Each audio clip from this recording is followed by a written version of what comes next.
Part 2. Ghost Towns. The sun was low in the sky, casting long shadows as Jonathan approached the edge of a town that seemed to materialize out of nowhere. The buildings stood in eerie silence, their wooden frames weathered and cracked, barely holding together under the weight of time. It was as if the town had been forgotten by the world, left to decay under the indifferent sky of Ashen'tall. Jonathan's steps were cautious as he entered the main street, his eyes scanning the surroundings. The town had the unmistakable look of the Old West.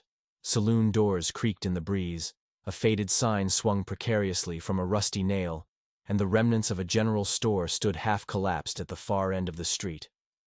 But there was something wrong, something deeply unsettling. The buildings, though familiar in design, were twisted, their angles just slightly off, as if the town had been distorted by a nightmare. He moved quietly, the only sound the crunch of dirt under his boots.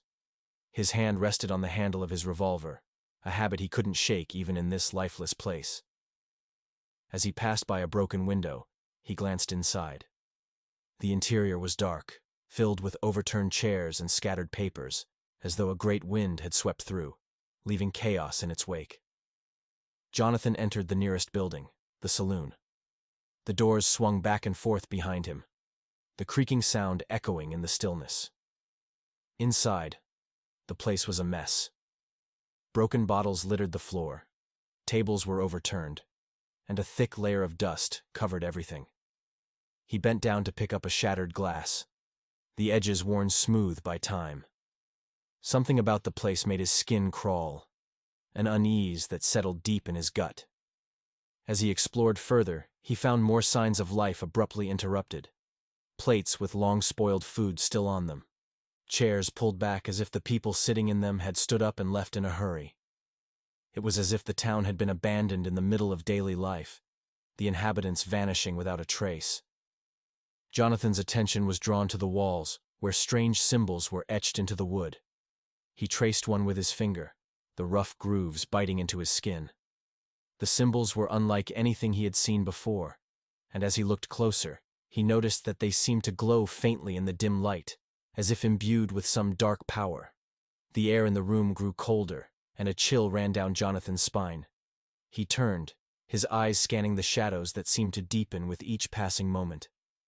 At the edge of his vision, he caught a glimpse of movement. Just a flicker, but enough to set his heart racing.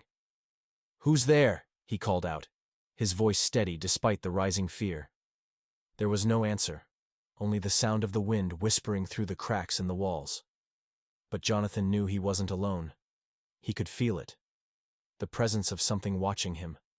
Something not entirely of this world. The shadows in the room seemed to stretch and shift, and Jonathan's grip tightened on his revolver. He backed out of the saloon, his eyes never leaving the dark corners where the flickering movements had come from. Outside, the wind had picked up, carrying with it those faint ghostly whispers that had haunted him since he arrived in Ashen'tall. He moved through the town quickly, his senses on high alert.